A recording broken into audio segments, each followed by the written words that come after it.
So now I'm requesting CEO sir for their welcome address. Thank you, sir.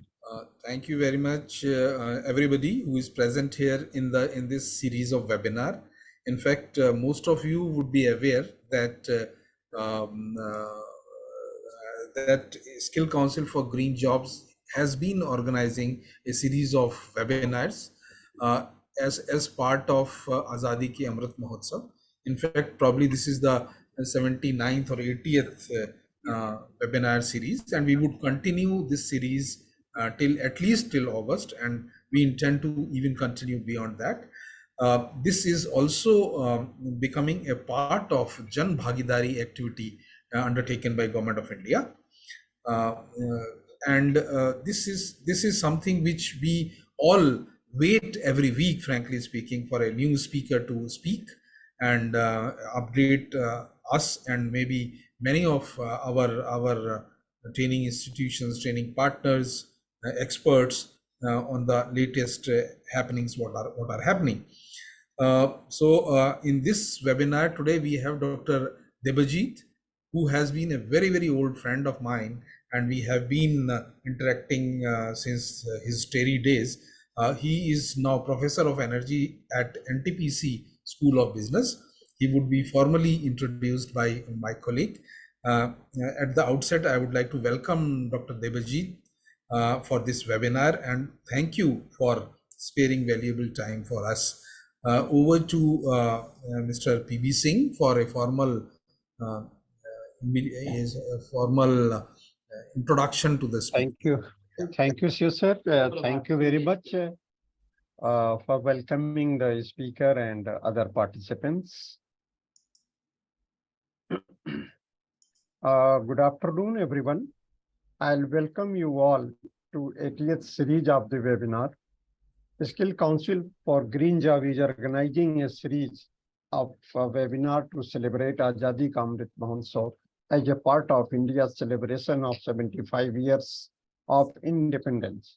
In this series, SCGJ is inviting eminent and learned speakers in different sectors on sustainable development, renewable energy, and waste management. And so, as to deepen the understanding of recent development in these sectors. The first in the series was launched on 24th September 2021. Today we have Dr. Debajit Palit, a very experienced learned, distinguished speaker who will be sharing his expertise and experience on smart microgrid, future of electricity system. I would like to share his brief profile with all of you. Dr. Debajit holds master's degree in physics, postgraduate diploma in non-conventional energy technology, and PhD in energy policy. Presently, Dr. Palit is professor of energy at the NTPC School of Business, Noida.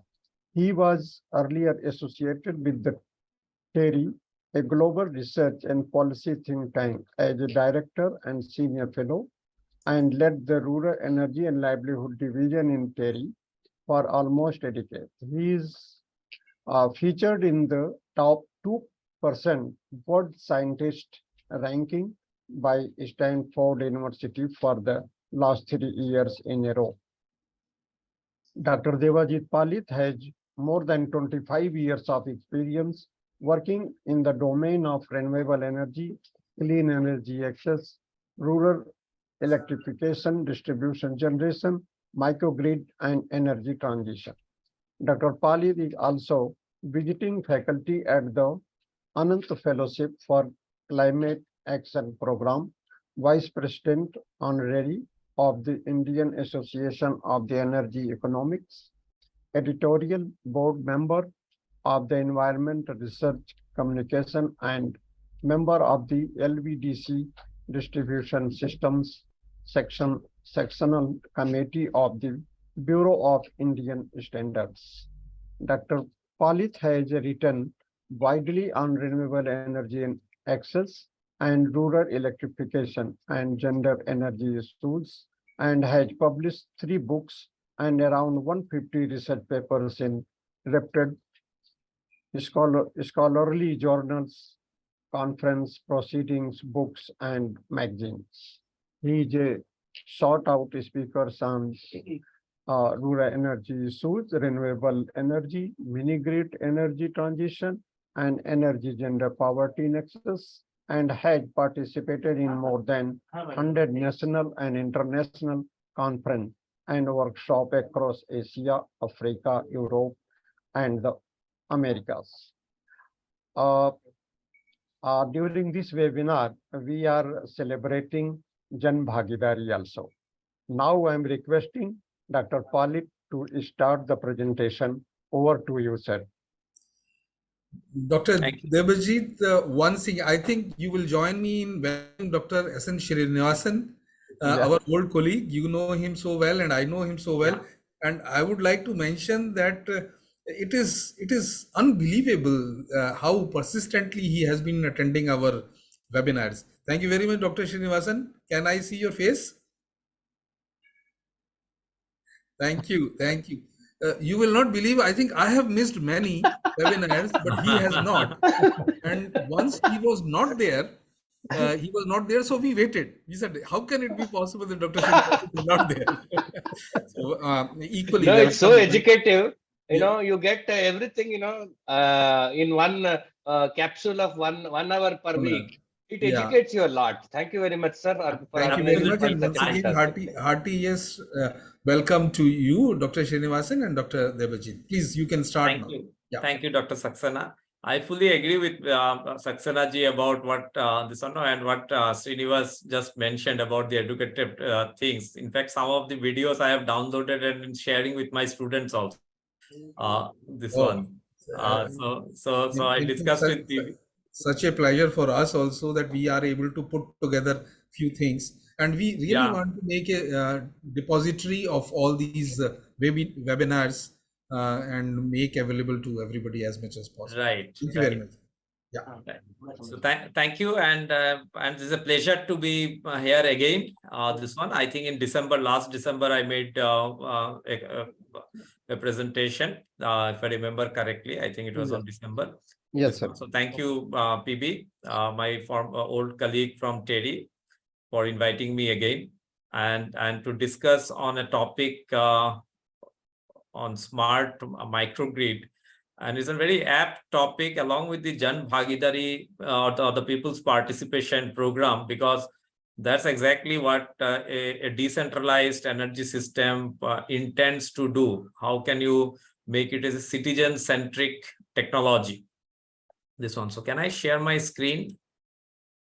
Yes, sir.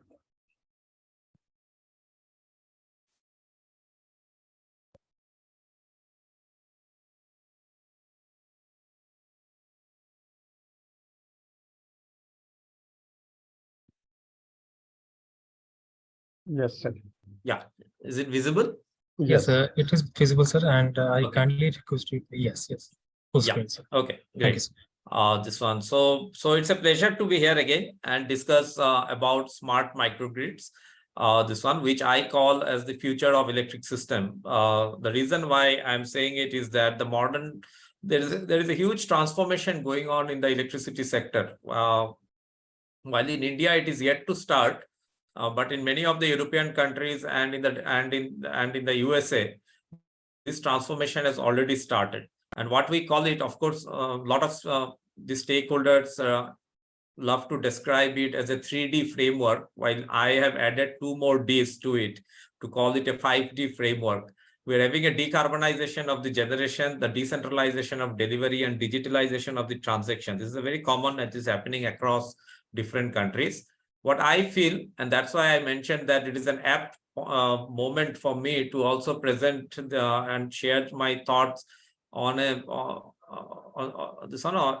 Jan Bhagidari as part of the Jan Bhagidari program, because it is also helping and it is going to help us in democratization of the grid, leading to probably deregulation of the market. So while there are a lot of work going on to develop the electricity market, this one, I think that very recently the government of India, Ministry of Power, has also come out with different types of regulation, different types of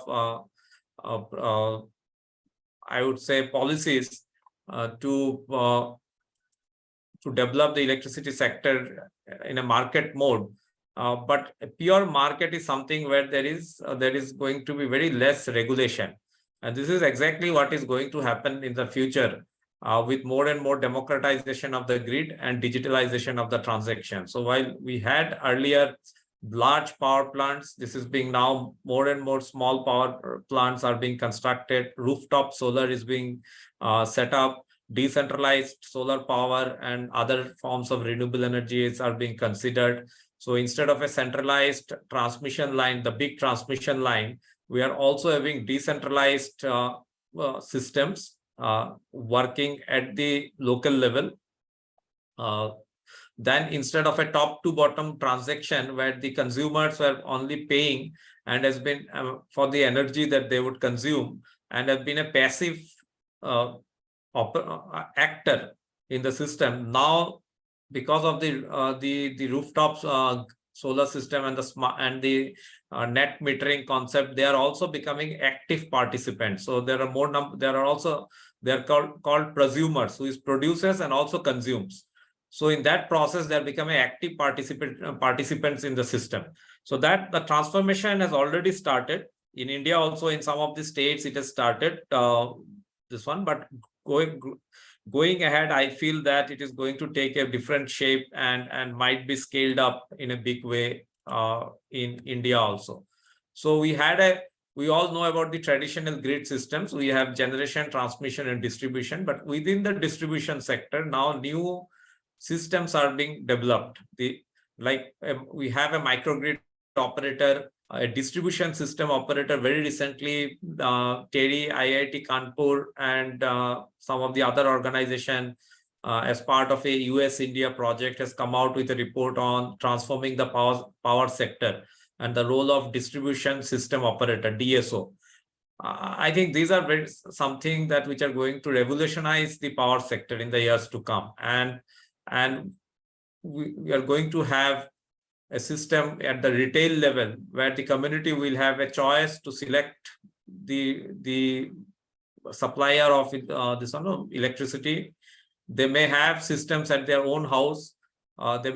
They can sell electricity to the grid and also purchase the electric vehicle, what we call vehicle to grid technologies might start happening. So your electric vehicle is not just going to be something that you are using it for transport from one place to other, but also as a means to provide you backup services or to provide you better reliability in your house. So these are some of the new things that are coming. So the topics that I'm going to cover today as part of my presentation in the next 30 to 35 minutes are microgrids. Then we'll try to see how we can make the microgrid smart, peer-to-peer energy trading, what is the concept all about, and the latest thing that is coming up is the virtual power plant. So microgrids, in India, we have the experience of implementing microgrids way back in 1992 in a village in Bilaspur, in the present day Chhattisgarh. At that time, I think it was part of Madhya Pradesh. At that time, the state was, Chhattisgarh was not formed. And then the second microgrid was implemented at a little larger microgrid in village Kamalpur in Sundarban Island, in Sagar Island in Sundarban. This one. Before that, in the late 80s, in Ghaziabad, the first DC microgrid was implemented. This one. So we have a history of microgrid for quite a long time. The microgrid became famous after the cyclone or the hurricane in Texas in the early 2000s, when everybody in the world actually started recognizing microgrid as a viable technology to supplement or complement the grid system. But in India, I think in the remote areas, we had microgrids since 1992, and in Sundarban, there are a large number of microgrids that have been implemented during the late 90s and early 2000. In Chhattisgarh, since early 2000 to late 2000 or early 2010, around 1300 microgrids have been implemented, ranging from capacities from 1 kilowatt to 5 kilowatt. And out of that, almost 1000 microgrids are still working. This one. So we have a history of microgrid. It is not that something is not new.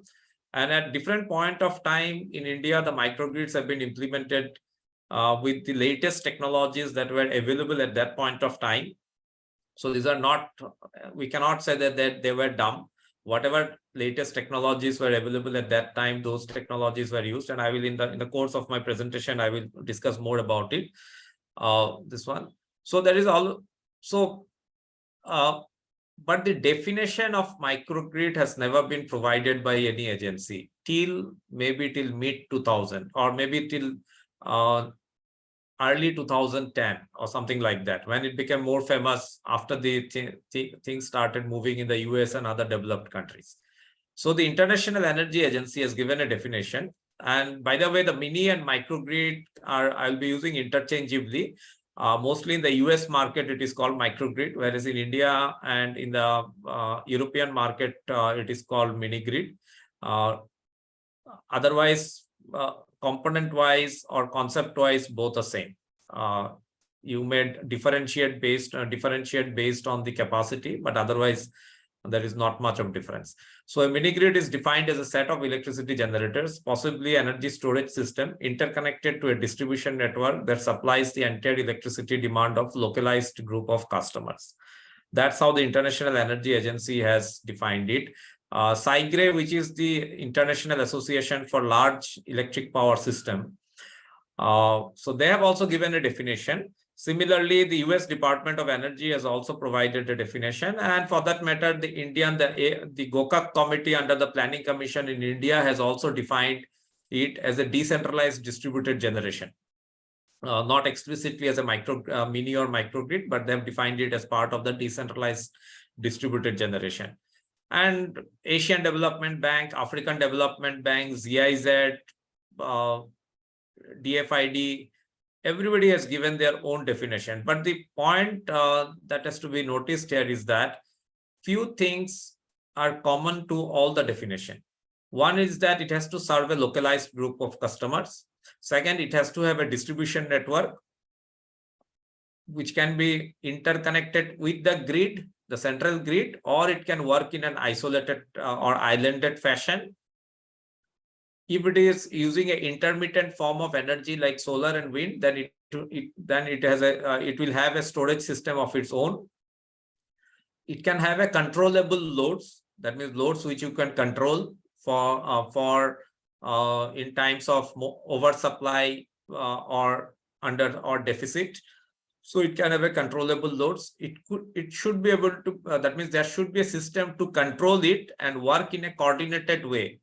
That means all the systems in the microgrid should be, or rather, we could be able to control it in our own way. So the controlled and coordinated this one a way it should work. And of course, it will be using a distributed energy resource. So these are some of the common elements that interconnects or all the definition. Now, there are some confusion that should we call as, say, a standalone generation or a grid connected generation in a building. If we connect all the houses in an apartment or in the building, all the rooms in the building, and have a local generation there, can we call it a microgrid or a mini grid? Now, some agencies have started calling them as a mini grid or a microgrid, but I personally feel that unless there is a grid, and that's what the definition also says, so unless there is a distribution grid, we should not call it a mini grid or a microgrid. But then there are a few other definitions which has been provided. Some are calling it a picogrid. There are also a definition which has been provided as a nanogrid. So what I tried to do is that I tried to review all the definitions and try to provide some define them based on the capacity. Though these grids are defined by their function, not necessarily their size. So So a 10 kilowatt to 10 megawatt system serving household, community, and productive load could be called a mini grid. 1 kilowatt to 10 kilowatt, again serving households, community load, and productive load could be called a microgrid. If it is less than 1 kilowatt, then it should be called a picogrid. And if it is a single house or a small building, then in that case, probably we can call it a nanogrid. Though there are systems in India implemented by some agencies which are of the capacity of 10 to 20 kilowatt, and they tend to call it nanogrid, which I think is only creating more confusion than addressing confusions. So to be on a fair side, I think we should follow certain capacity limit to define each one of them. That has been the trend, and based on our input from India, some of the agencies like GIZ and European Union Project Development Facility, the World Bank, has also tried to define it in the way that I have defined it, based on some inputs that I provided as a member of those committee. So overall, across the world, these numbers are now being followed with little bit of exception here and there. This one. Now a nanogrid, as I this one, some researchers also terming it that within a house we can call it a nanogrid, as I just mentioned. And each of these nanogrids could be covered, interconnected to form a microgrid. So say in a locality, there are 20 houses, and each of these houses have their own generation source. And then within that house, we can call it a nanogrid, but we can interconnect each of these houses with each other and form a microgrid. And then similar such cluster of households forming a microgrid could be connected to the main grid. So that's a model that is going to work in the near future with more and more decentralization, digitalization, and democratization of the grid. And that is something that is happening across the world and probably would also start happening in a few years from now in India with advancement of technology. So based on, so if you have to differentiate between the different types of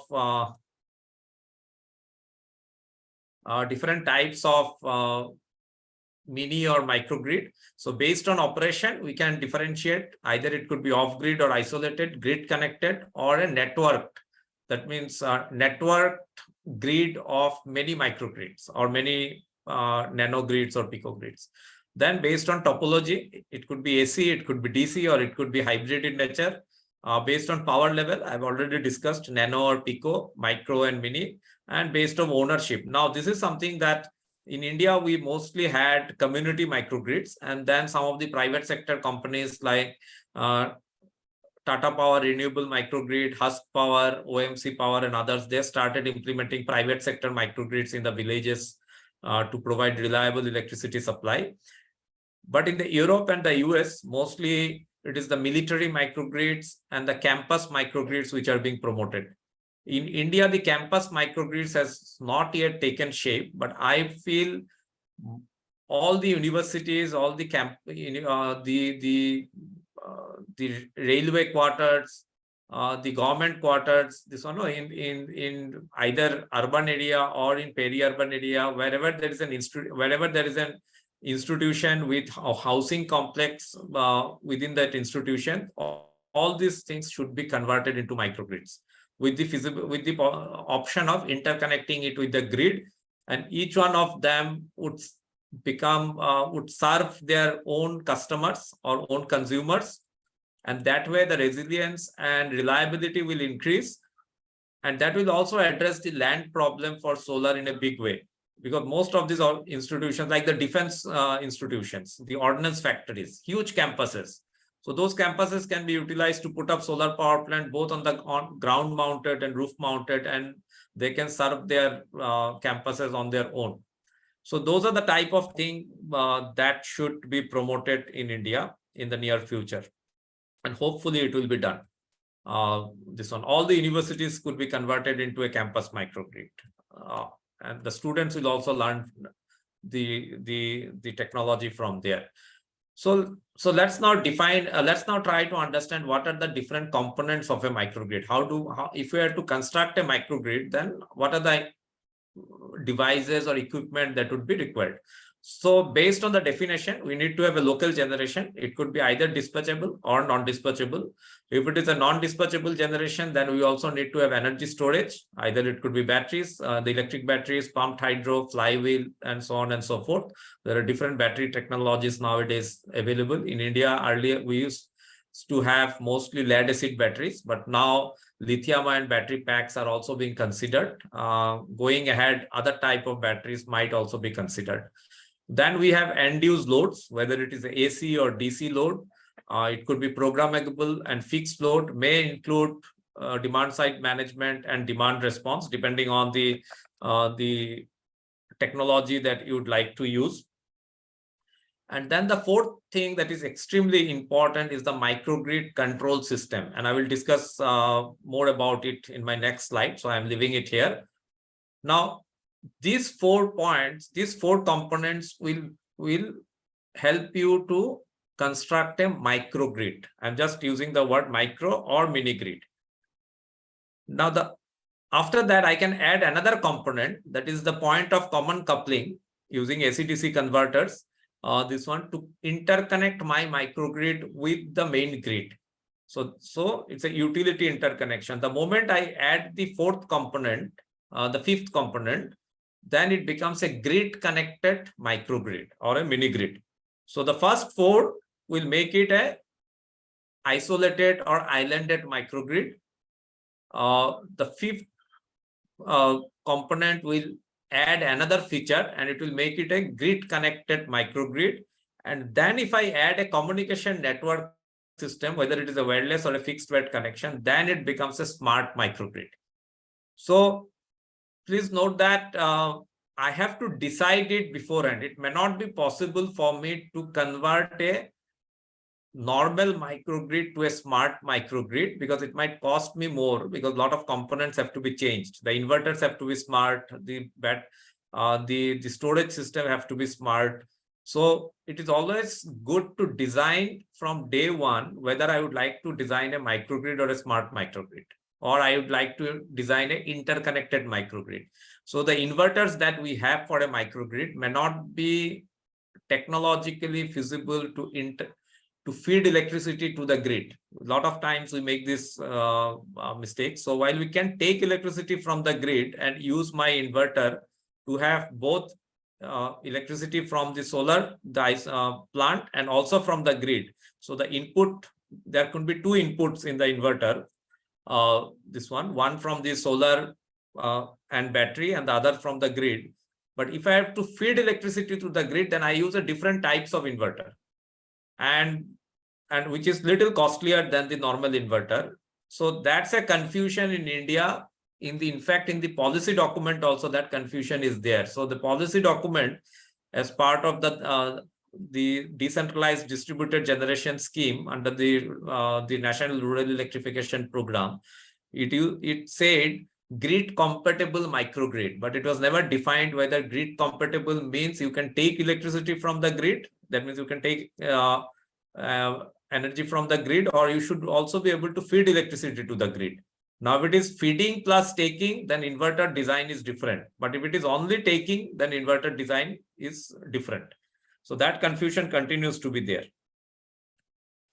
So the microgrid controller system is something that tie all the microgrid components together and maintain the real-time balance of generation and load. So the moment the load increases, the generation should also increase. Or if the load decreases, the generation should also decrease. So that it helps to maximize the efficient use of the distributed generation by balancing the intermittent RD power production with consumption.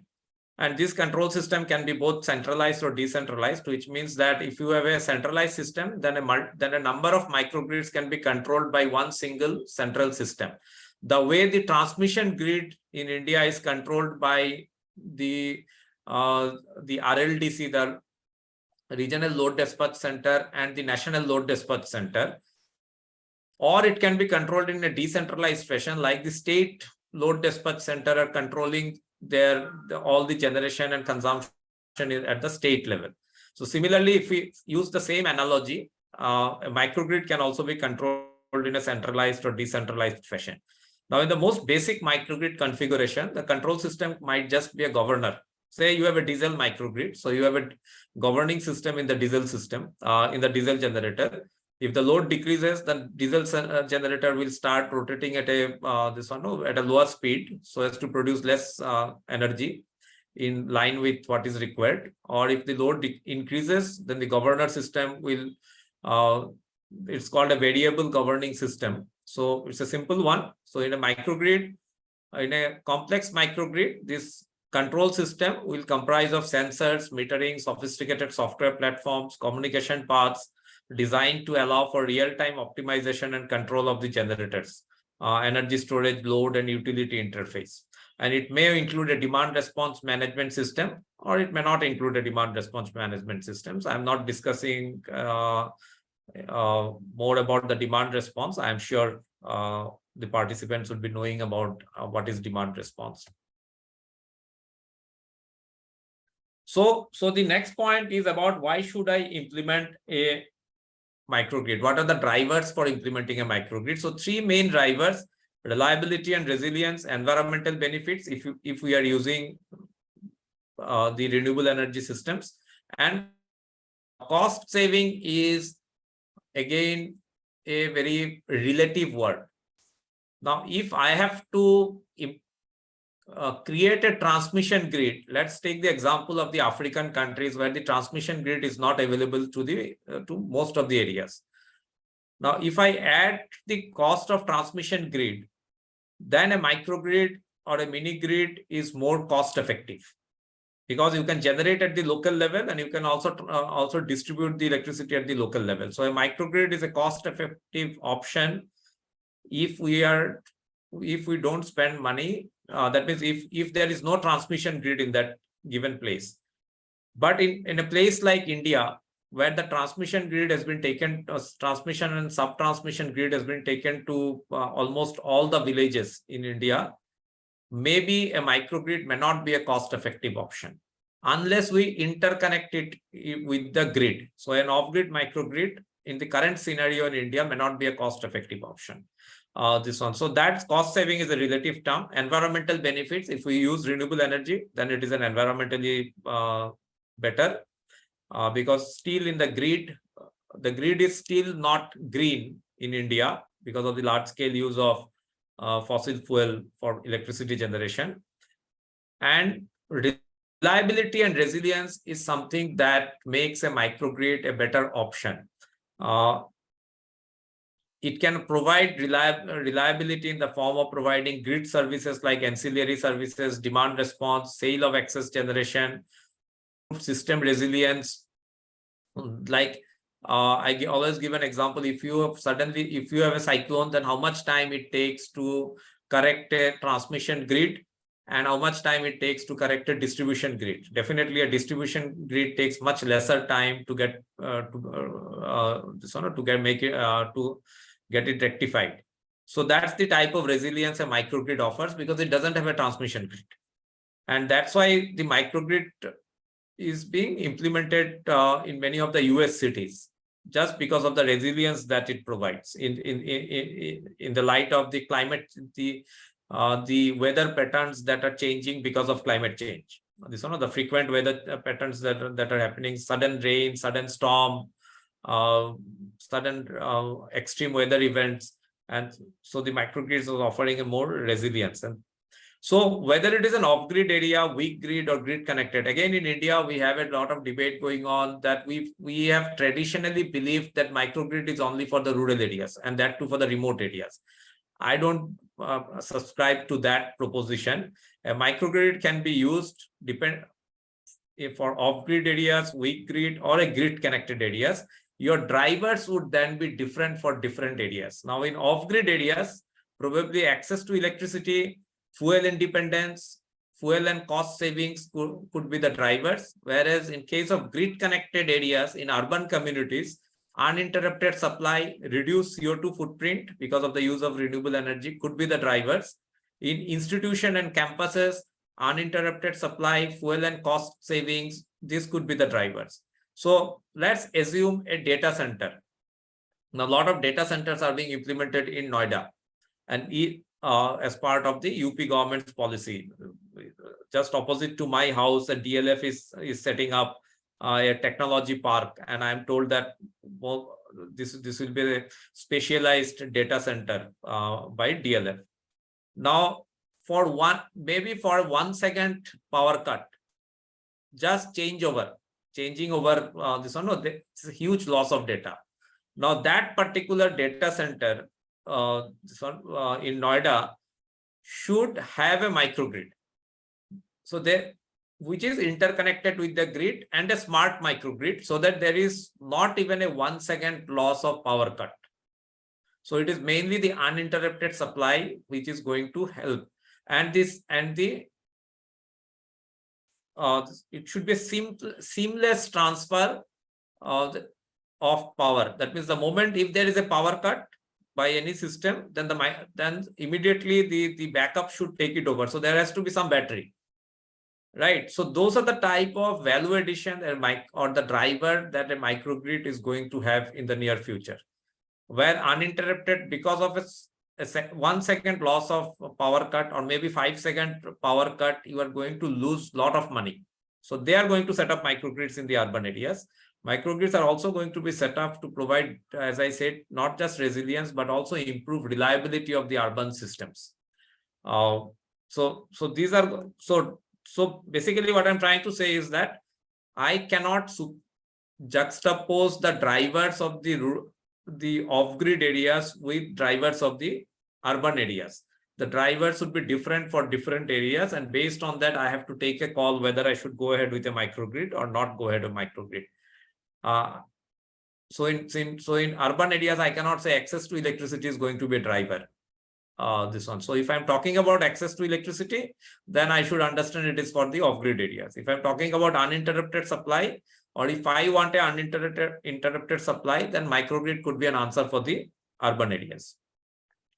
Now, there are different business models which are operating, whether it is in the rural areas or in the urban areas. So it could be, in India, we started with lighting only business model, and then gradually we moved on to lighting plus, and some of these companies like, as I said, OMC Power and Husk Power and others, they are also using a model called anchor load model, by providing primarily supply to the telecom tower or some industries in the villages, and rest of the supply, that means a major supply is provided to this anchor load, and the balance supply is provided to the household and small shops that are there in the villages. So based on these different models, the World Bank has come out with some models called build, own, operate, and concession models, where the developer finances and owns generation and distribution and bills the customer directly under concession. Ownership is for concession term only. Similarly, split asset PPP, management PPP, utility model,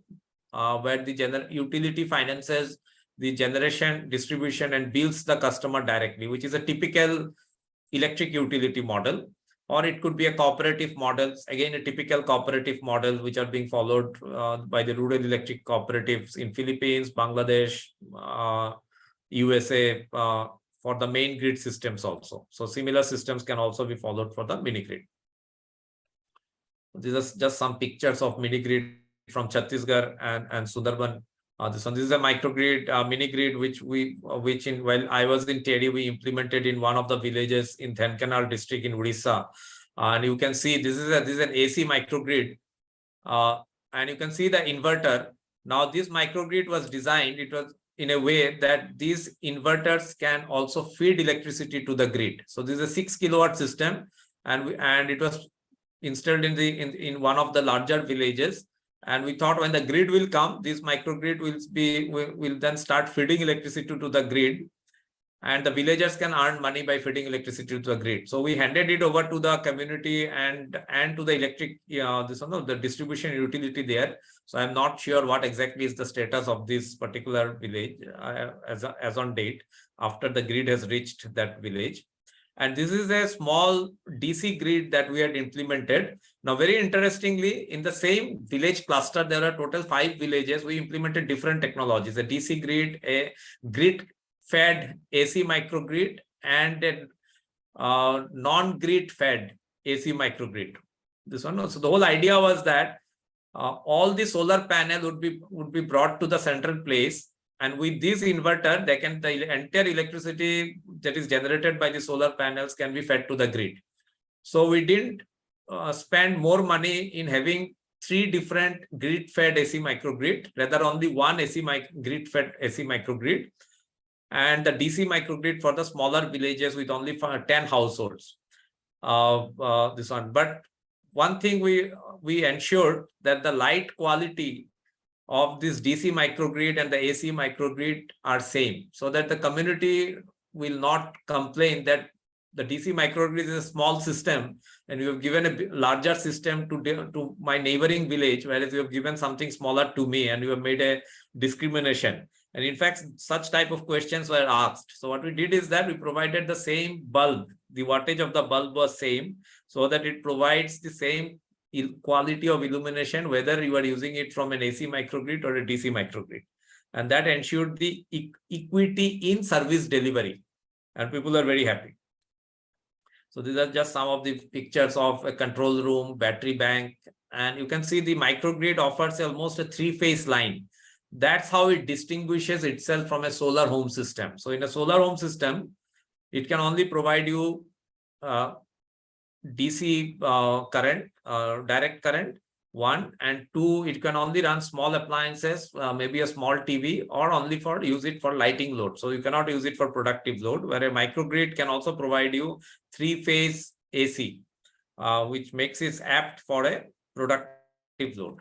These are some these are some wind electric hybrid systems which have been implemented in Sundarban way back in the early 2000s. The idea was that during the daytime, the solar would be there, and during night time, the wind speed is quite high, and a hybrid system would work to provide more reliability and supply and increase the supply hours in those villages. So the reason why I'm showing these photographs is that in early 2000, we have already implemented a hybrid system. Probably in other countries, nobody were knowing about such type of hybrid system. In fact, you will be all surprised to know that in the first grid-connected solar power plant in India was implemented in 1991. 20 years back. In 1991, in 2 villages in Uttar Pradesh, the first grid-connected solar power plant, I think these are 100 kilowatt solar power plant, these were implemented. This one. So it is not that we have started this grid connected solar power plant journey 5 years or 10 years back. We actually started it 20 years back. And thanks to the ministry, MNRE and the UP NEDA, they got together and implemented those 2 pilot projects in Dadan Chief Minister's village and Dadan Central Power Minister's district. Now, this is a hybrid system. You can see there are a number of wind turbines, PV module, diesel generator. The reason why I'm showing it is that how a hybrid system helps in ensuring almost 99% reliability. So this is a generation curve, generation and consumption curve from a village in Senegal where a hybrid system has been implemented. Now the power consumption is the red curve, you can see. So in the night time, the power consumption increases, and during daytime, still there are some power consumption during the daytime or during the late night hours. Now the power generation by PV solar, during daytime it is there, whereas night time there is no solar. So during daytime, the PV is charging the battery. That is the power delivery rate of battery. The PV is charging the battery so that during the night time, the battery can be utilized to supply power. Now, a battery and solar may not be able to give you 100% reliability or more than 95% reliability, because in that case, the battery sizing has to be increased to a large extent. This one. So a wind turbine was also implemented there, and during daytime, you can also see the wind. There is also some wind there, and during night time also there is some wind. So the wind is complementing the solar during daytime, helping a lower solar capacity to charge the battery, and during night time also the wind is complementing the battery storage system. Now, all these 3 technologies might not be sufficient to provide 95% reliability. So for that particular village, they have also implemented a diesel genset for a very short period of time. Now, this is where the optimization will work. One has to take a call. If I add a diesel generator, then what would be my cost?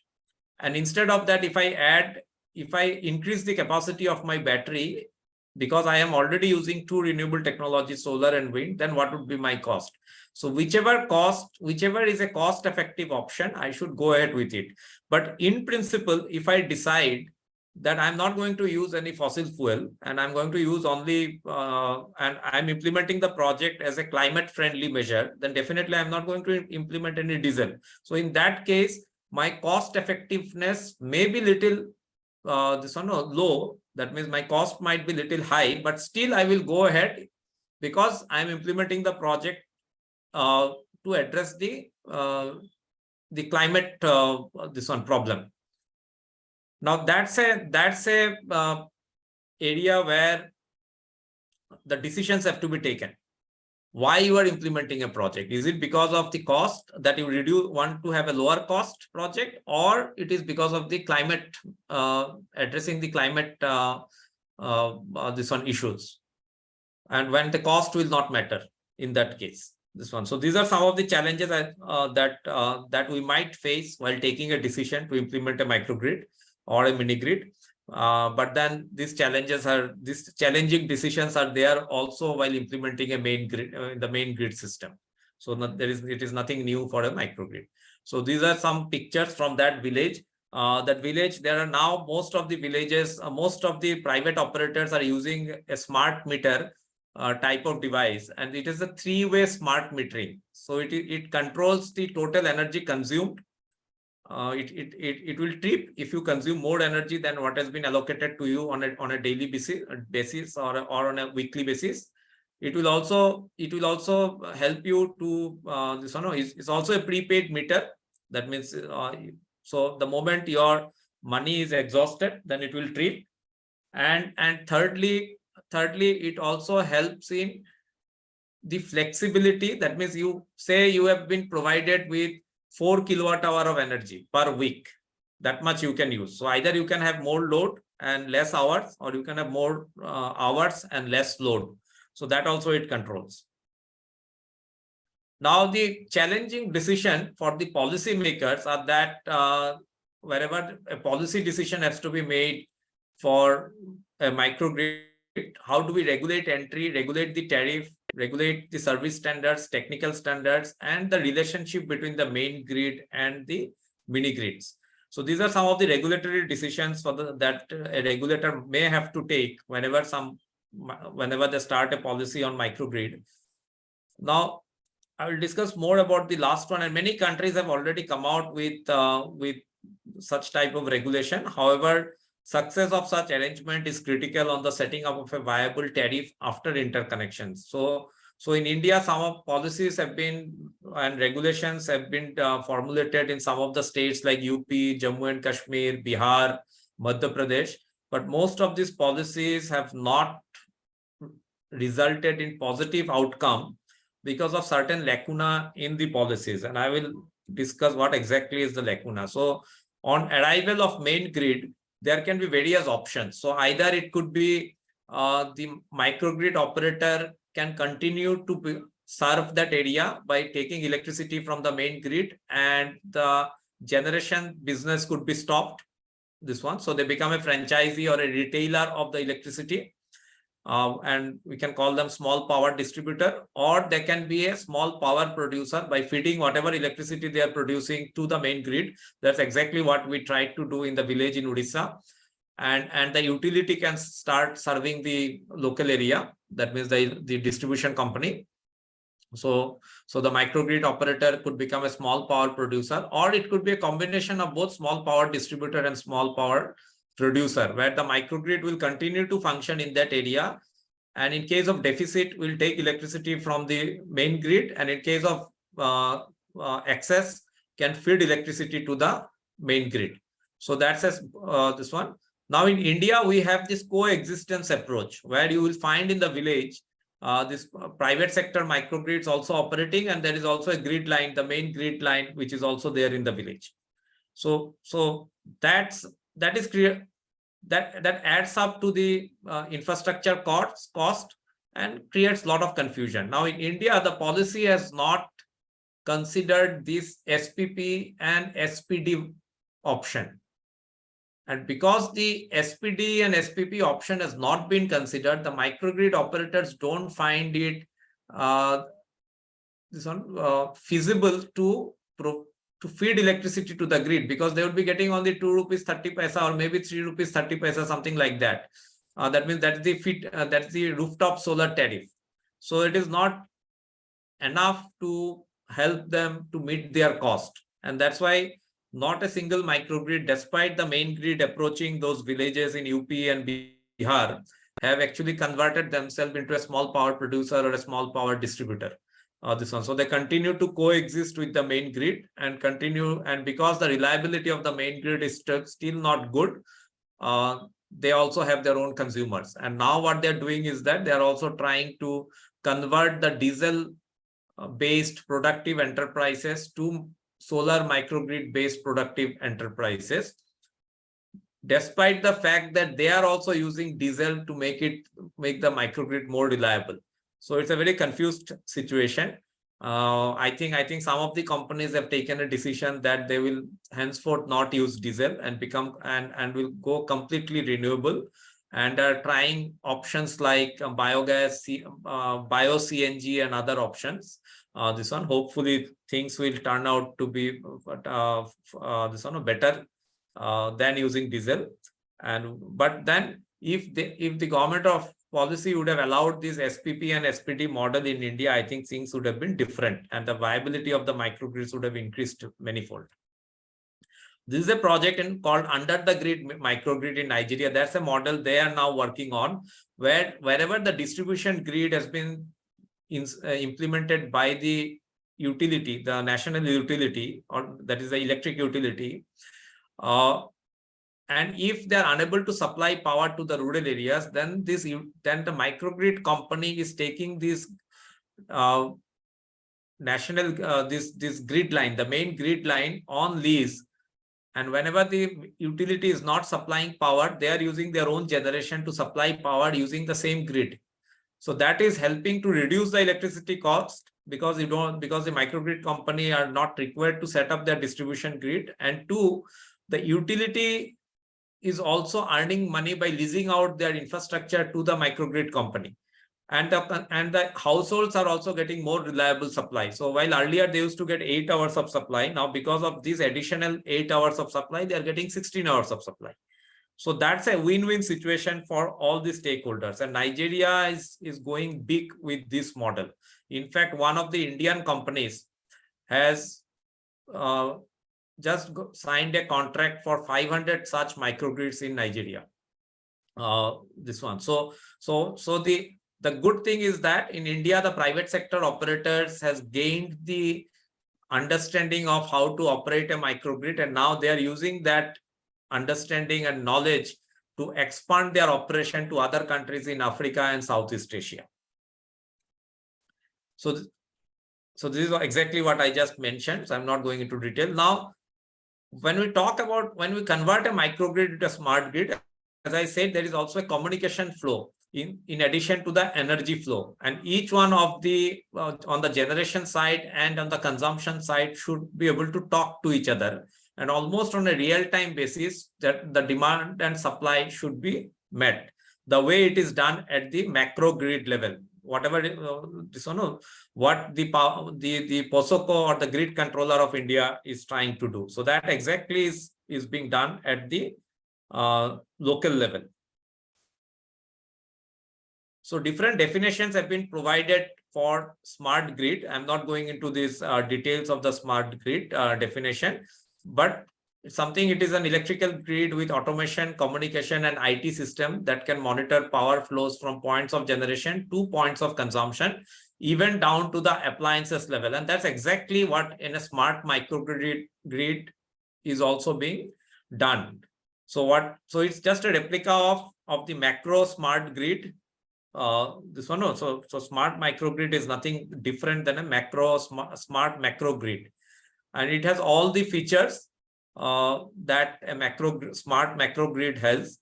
So basically, it's an ecosystem of various technologies, and you can see in the technologies, different technologies, whether it is the use of electric vehicle, energy storage, renewable energy systems, all these things which are part of the macro grid are also this one, and that makes a smart microgrid also part of the smart macro grid. So in the definition itself by the National Smart Grid Mission, they have said that smart grid will also facilitate distributed generation, especially from the rooftop solar generation, by allowing movement and measurement of energy in both directions, using control systems and net metering that will help prosumers to safely connect to the grid.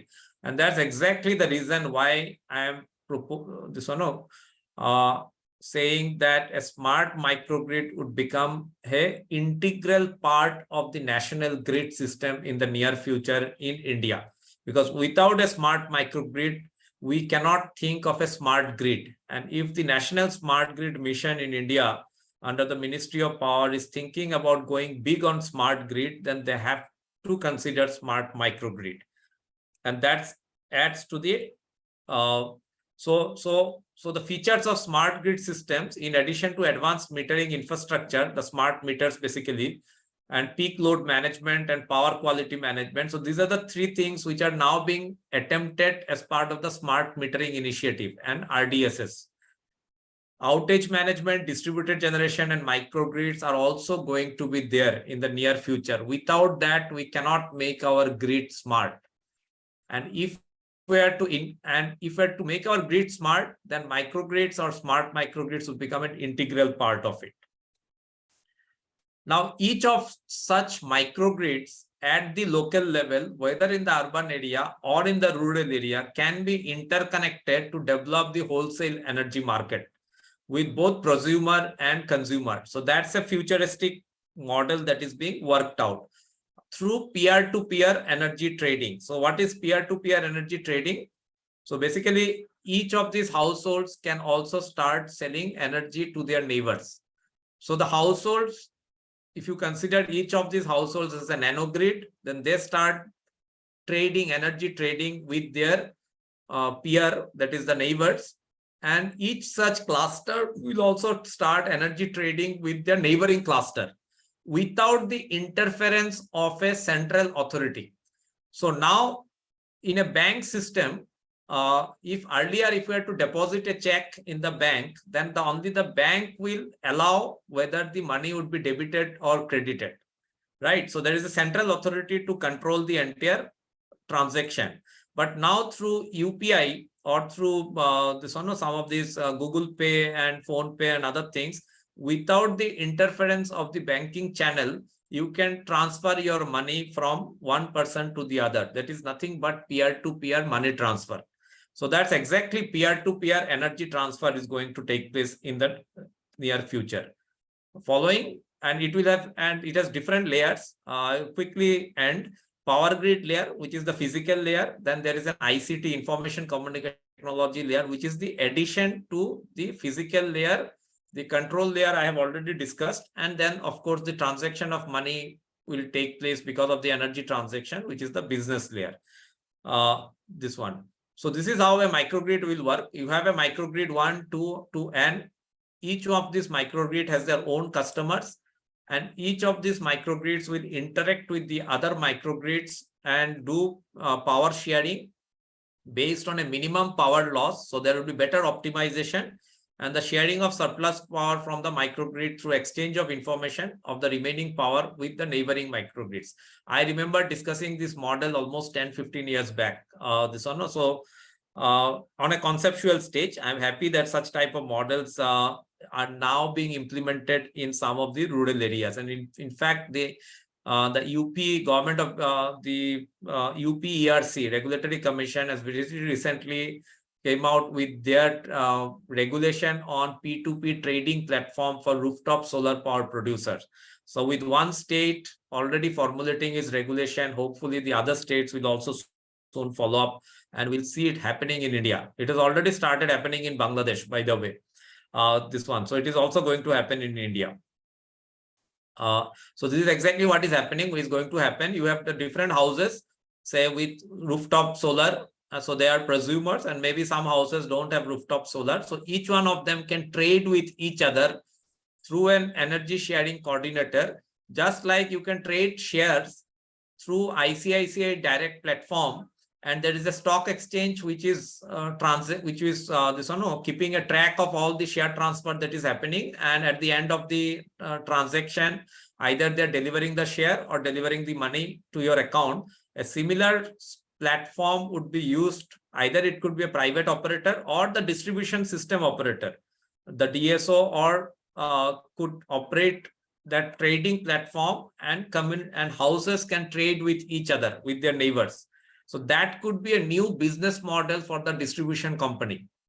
So that's something that they should think of. That means instead of just supplying power to the community, they can also start a distribution platform. So just like banks are also having a trading platform. So the banks are also dealing with each allowing you to keep your money in the bank as part of savings, fixed deposit, or any other schemes. But they are also trading on behalf of the insurance companies or the market or others. So that has become an additional trading platform for them, an additional source of revenue. Similarly, the distribution companies in India can think of this as an additional source of income. And then once it becomes an additional source of income, the reluctance of the distribution companies to allow solar rooftop or peer-to-peer energy trading will go away, because they will start earning money from each of the transactions that is going to happen. So that could be a futuristic model for them. And why it is helpful for these consumers? So this is a typical load curve. So, and this is a typical solar PV generation. So some part you are using during the daytime to meet your load, and some part you are using for battery storage. But still there are enough supply which is going unutilized. Now that unutilized portion can be sold to the neighbor to charge his or her battery, their battery. And during night time, you can actually get electricity from their battery also. And they can sell electricity at a little incremental price to you at the price that they have purchased. So depending on the demand supply situation of a house, they can actually sell or take electricity from their neighbor and that will help in optimization of the resources or the solar resources or the solar panels that you have implemented in your house. This one. So many projects have already been implemented across the world. This is a list of some of the projects in different countries where P2P energy trading are being carried out. And once this P2P energy trading finds favor in India, then we'll go to the next level of virtual power plant. So instead of a large coal-based power plant of 500 megawatt, there would be players who are going to aggregate all the solar roof and have a virtually 500 megawatt of solar power, which they can trade or with other entities. So virtual power plant plus energy storage system plus demand response are going to provide more power than the large dispatchable power plant. In fact, some people say that in fact they might be as big as an ultra mega thermal power plant. That means if I am, say, aggregating all the roofs in Noida, I can probably produce 2000 megawatt of power, which will be more than the ultra mega power project. And I become a trading agent on behalf of all the roofs in Noida. Or say somebody becomes a trading agent for all the roofs in Bangalore. Something like that. Now, so a VPP manages a large group of distributed generators with a total capacity comparable to that of a conventional power plant.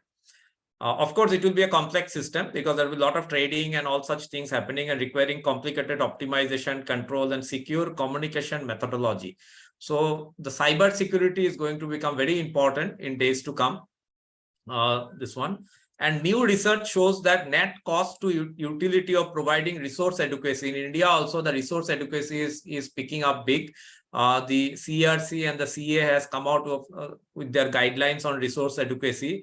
So in US, they have done some study and it was found that a virtual power plant is roughly 40 to 60% of the cost of alternative options to meet the resource adequacy target. So instead of having large power plants in different areas, thereby creating problems for land and other issues.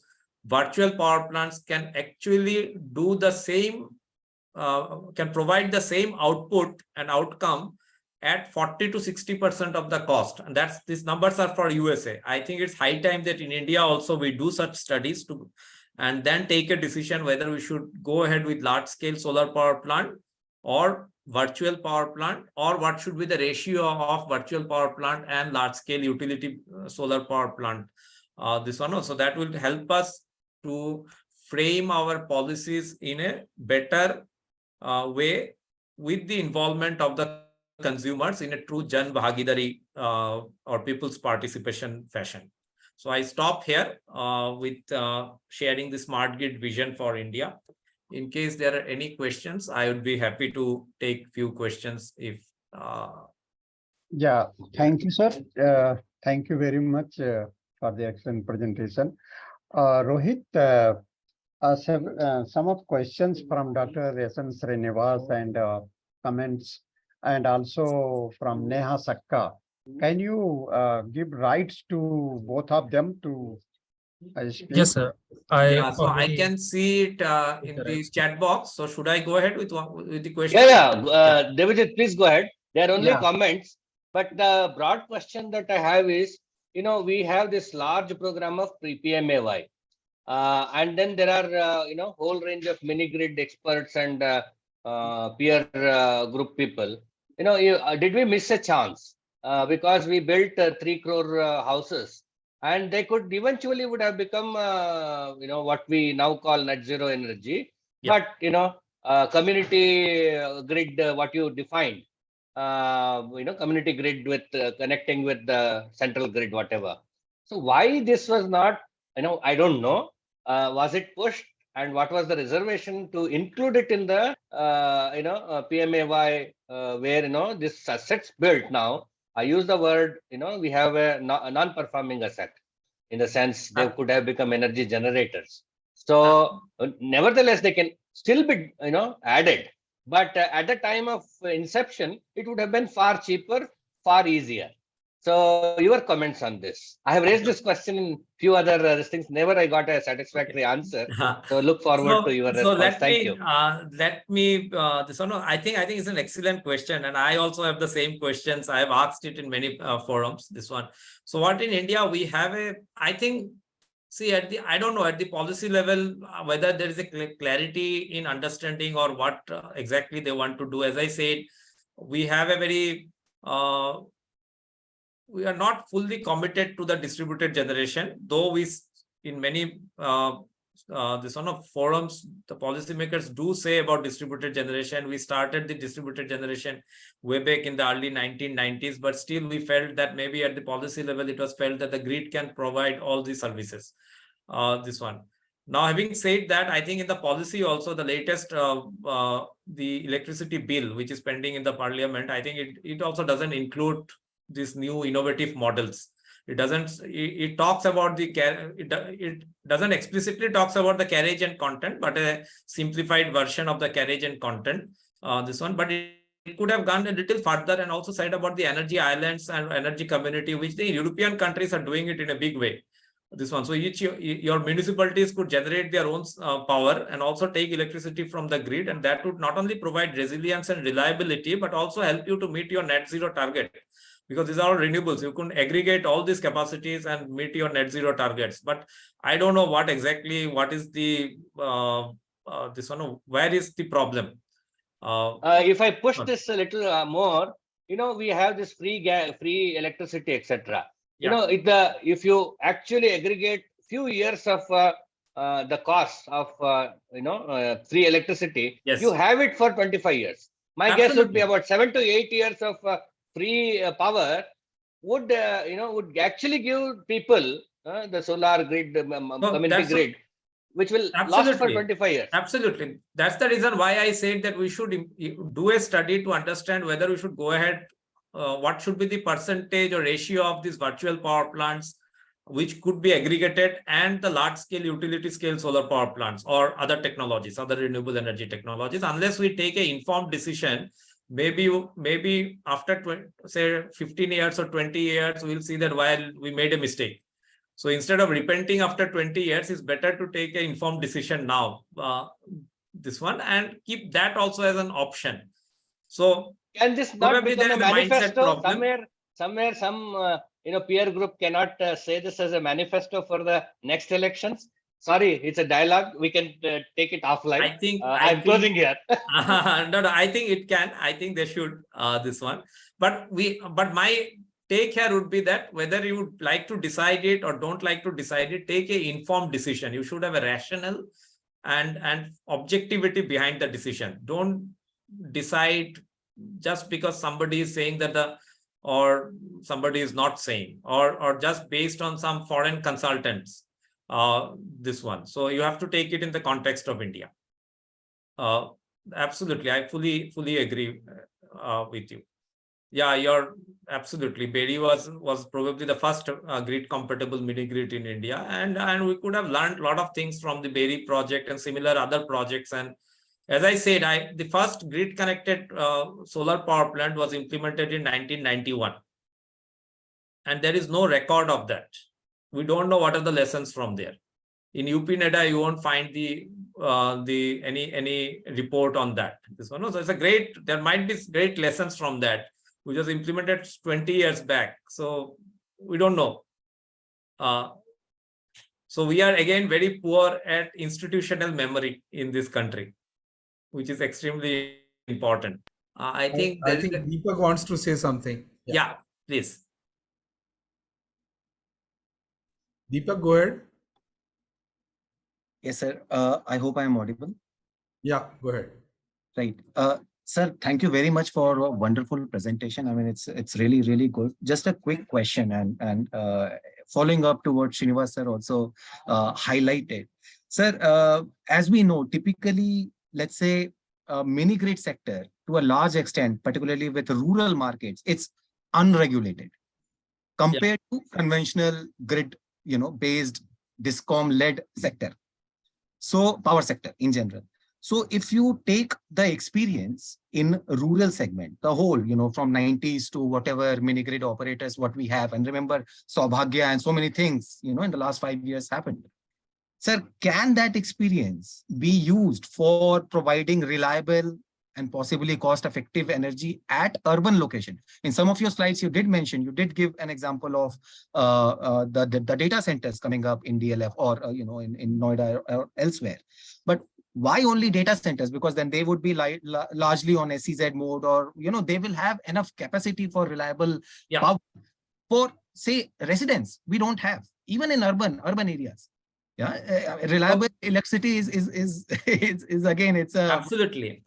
So I gave examples of data center because it's easier to explain where is the utility of a microgrid, if not in the household. Absolutely, you are perfect, bang on. That means all urban areas, as I said, in Europe, this concept of energy islands are picking up, where the entire municipality having their own generation, and also they're taking electricity from the DSO, the distribution service operator, and this one supplying that local area. So such type of systems, as I can be considered in India. I started with the campus microgrid, institutional microgrid, which are much easier to implement. And the cost to service in India is roughly around 8 rupees. This one, 7 to 8 rupees in India. If you just implement a solar microgrid without a battery, a grid connected solar microgrid, your cost to service at the local level would not be more than say 4 or 4 rupees 50 paisa. So notionally, the distribution company actually will start saving money. And going ahead, each of them can also start their trading. This one. So that will add another business opportunity for the distribution company. So I think immediately, if the cost effectiveness may not be there, but you have to think in a futuristic way. So once you start implementing economies of scale, will further bring down the cost, and this one will help you in expanding the work. So but the positive sign is that I have discussed with Calcutta Electric Supply CSC Limited, and they have implemented urban microgrid in some places in Kolkata, just to address their peak shaving and transmission, this one, what you call it, congestion. because during the evening time, the transmission congestion because is taking place in Kolkata region, because there are only 2 points where the electricity is fed to within the CSC system by from the generating companies, and they get congested during the peak hours during evening. So they have implemented microgrid, local microgrid in some places, experimenting with local microgrid to avoid the peak shortage and those transmission congestion. I think Tata Power has implemented a battery energy storage systems along with a local microgrid in civil lines area. So it is not that nothing is happening. The private sector utility have started experimenting with such urban microgrids. I think it is high time that the government sector utility should also start experimenting, and maybe can learn lessons from the private sector utility. And we have Mr. Rakesh Bhan wanted to say something. Mr. Rakesh Bhan. Good afternoon, sir. Good afternoon, Rakesh. How are you? Sir, I'm fine, sir. How are you, sir? Fine, thank sir, you. I have a simple question in layman's language. I am personally having a 8.1 kilowatt rooftop solar power plant at my residence. I observe that whenever grid is off, the electricity gets wasted. Is there any solution that this microgrid can do for during grid non-time? We can restore the energy, or we can use it as a generator. Is there any scope for that? So you can add battery. If Achha. You can add a smaller battery bank which can help, which can provide you backup supply during the this one, which can store the energy and provide you backup supply. So at that time, I will be able to use it. Right. Grid. Yeah. So you'd be able to use it then. For a 8 kilowatt system, how much will be the investment for that? That has to be worked out depending on what capacity of battery you want to implement. So some part of the energy that you can directly use during the daytime, and some part of energy can be stored in the battery. This one, but that's again another challenge with the ministry policy, that they are not allowing battery to based systems to avail the subsidy. But I think the policies are going to be changed very soon. There is the discussion going on in the ministry, what I have learned. I have not availed any subsidy. Then you can go ahead and put up a small battery system, so that energy can be stored and you can utilize it during the power cut. Okay, sir. Thank you. Now I'm requesting Neha Shakka to ask your questions. Good afternoon, sir. Your presentation has been very insightful, and there are a couple of questions that I want to ask. There are 3 questions that I would want to clarify from you. First thing is that you have mentioned that we can start trading like mini project of Indian Power Exchange, in which any one person can sell electricity to another, which is like a third-party sale concept for as of now. In that, when DSO is involved in the concept, the prices of the charges that they put on, for example, the cess that they put on for having their system to transmit the electricity is quite high. So do you think that the net energy charges or the total electricity charges that the consumer is paying would be in benefit as compared to what he pays to the power utility or to the discom? That is my first question. And second question is regarding the problem of acceptance of this concept. For example, talking on the ground scale, the simple concept of smart chargers, smart meters are not accepted by people at domestic level because of the high prices and high security, for due to which the discom also failed to collect the data in that manner to set up such concepts of smart grid, or even simple as metering when the smart metering concept is concerned. And then they also fail to attract the positive impact of time of day concept, because they cannot give the uh, I would say they cannot provide the benefit to the consumers in a way that could be provided with the usage of TOD benefits, because the load side management and demand side management is failed here due to not acceptance of consumer at the end. So these are my two questions. How do you So, say that they can be solved? so I am talking about this one, about a system which is called then things would get changed. So the regulator has to come out with a different policy, different regulation on pricing and other things. This one, and to see that it's a viable model. The current model definitely will not work for this new system. For the new systems, a new model has to be worked out. This is to answer your first question. And your second question, can you just repeat quickly a second, or I think it is there in the chat box. Second question is regarding the acceptance at the ground acceptance. level. Right. So regarding the acceptance, I think it is important. That means we cannot directly go to the rural areas and start from there. We have to start it from where the smart grid or the microgrid would be appreciated, where reliability, resilience, clean use of clean energy, these are things which the customer are going to appreciate, right? And then we start from there, and as we move along with economies of scale, the prices will get reduced, and then more and more people will join this what you call it? I call it it's going to be a revolution. This one. But if we start directly from the rural areas, it is not going to work that way. Thank you so much, sir. So in a nutshell, that regarding the acceptance, we should go for the government offices building maybe, and for the first point regarding that implementation, we should go. We should put more focus on the regulatory commission more than technology. Is it so? Yeah, because the UP has already come out with their regulation.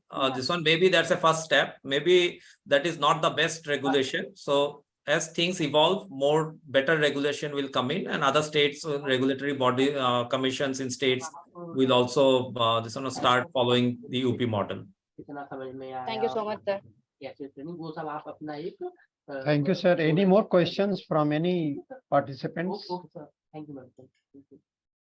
Okay, no questions. Sir, Shio sir wants to... Thank you, Dr. Debajit. In fact, I have rarely seen a presentation where so much of involvement is there with the people.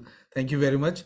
And also thank you for reviving the 20-30 years back memory of, I think that was Acheja, which was installed first. If you remember, beyond Ghaziabad and things like that, was the first microgrid. Those records are no more available, unfortunately. But that was a project which was done by MNRE and UP NEDA, and it was very, very successful at that point in time. Absolutely. Once again, thank you very much for coming with us, and we will keep on bothering you for more lectures and more interventions whenever possible. And I invite you to Skill Council for Green Jobs for regular interaction with us. Thank you very much once again. Thank you so much, Saxena sir. Thank you, and it's a pleasure to be here and to share thoughts with everybody. Thank you, sir. Thank you, Debajit ji, for a very informative and excellent presentation. Hope participants get updated from this presentation. Once again, thank you very much. Now I would like to thank all the audience for his valuable time to join and patiently listen the presentation. Thank you all. Thank you very much. Thank you. Thank you. We close the session, please. Yeah, thank you.